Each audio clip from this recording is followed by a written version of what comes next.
Olá pessoal, tudo bem com vocês? Então, sempre dando continuidade aos nossos assuntos,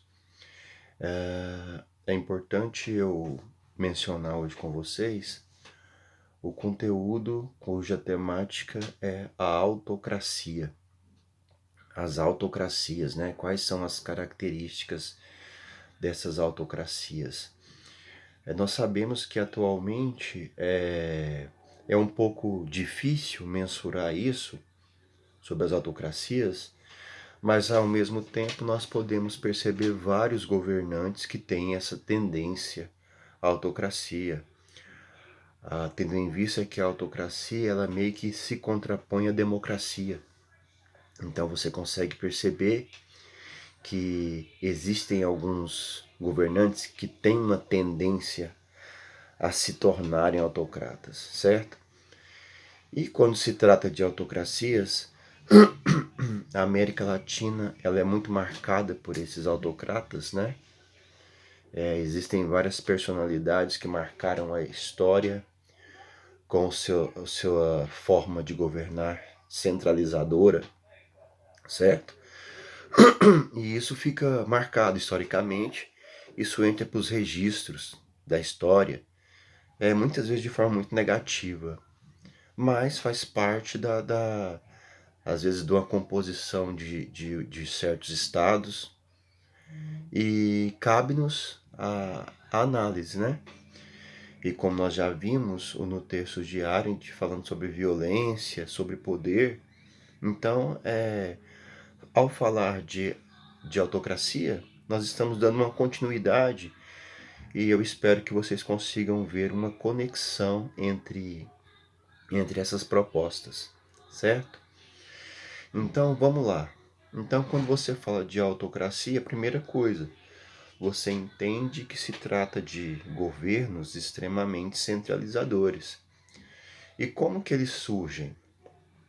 Historicamente, você pode, em períodos mais longínquos, que você vai perceber isso.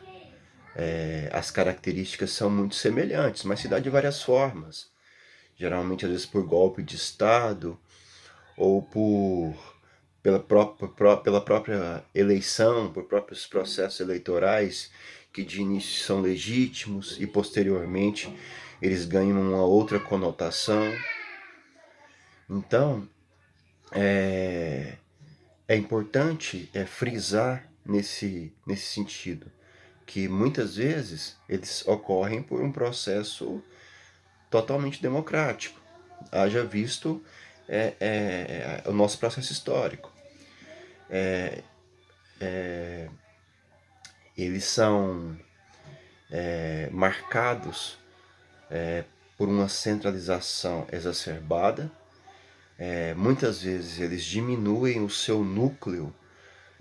Uma das características desses líderes é não se sentirem ameaçados pelos membros do seu grupo, né, daquele início.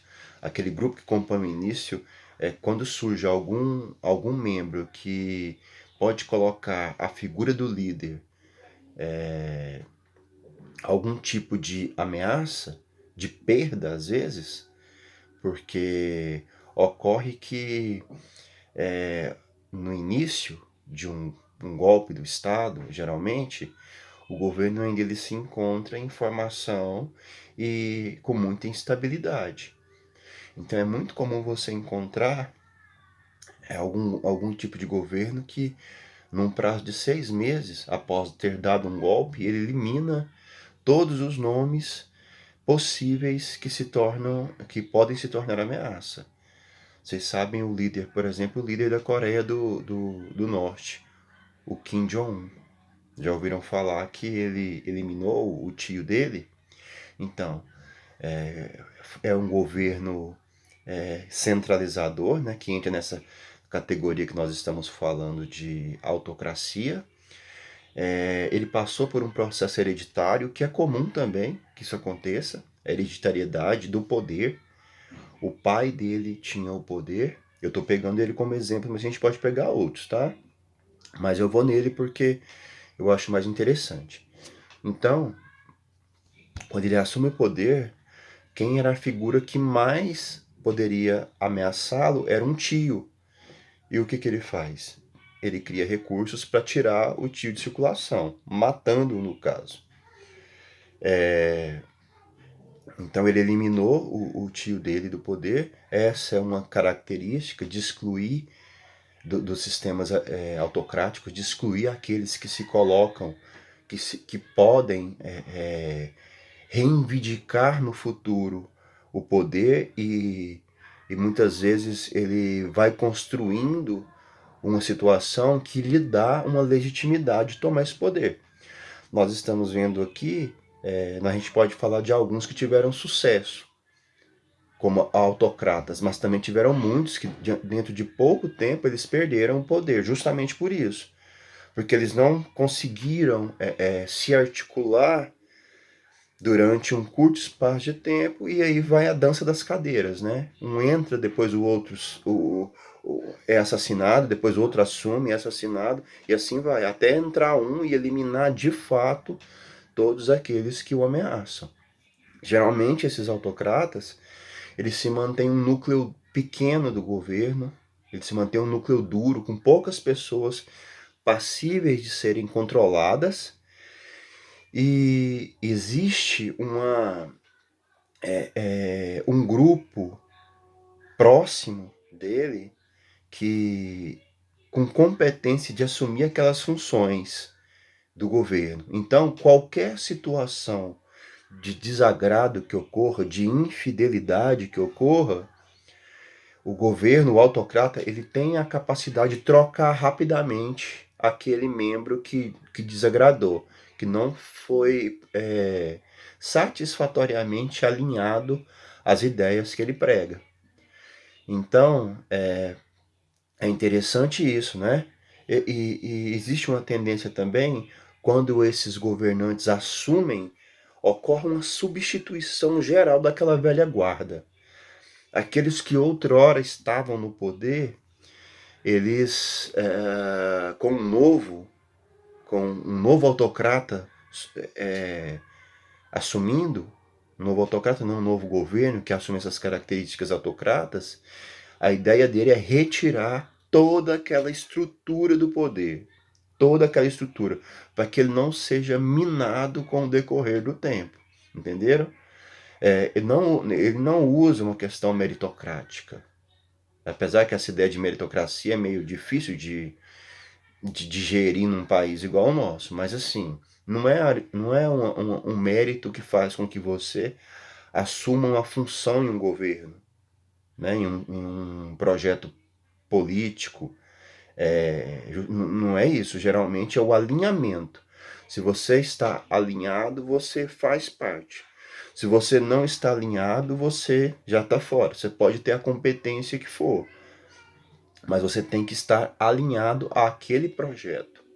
Aí sim você se torna interessante para assumir aquela função. Geralmente esses governos ainda, eles precisam de ter recursos, ou de onde tirar esses recursos, porque eles também fazem barganhas. Eles fazem barganhas. É natural que façam, certo? E também assim, na democracia acontece isso dependendo do tipo de Estado que é consolidado, né? Então, na autocracia, acontece essas barganhas, e o governo autocrata, ele sempre faz a barganha, mas ele concede poucos recursos. A ideia não é conceder muitos recursos, ele concede pouco, somente aquilo que é suficiente. Ele não esbanja com relação à utilização de recursos para obter apoio. Então ele meio que tem um alinhamento, ele vai, meio que a conta gota, certo? Ele não tem essa capacidade de pegar e nem a intenção, e não é interessante pegar muitos dinheiros e canalizar em algumas ações. Ele pode ter um retorno futuro, mas a ideia é que ele sempre mantenha as pessoas perto, os seus apoiadores perto dele, para que ele possa fazer as suas manobras, trabalhar da forma que lhe é interessante.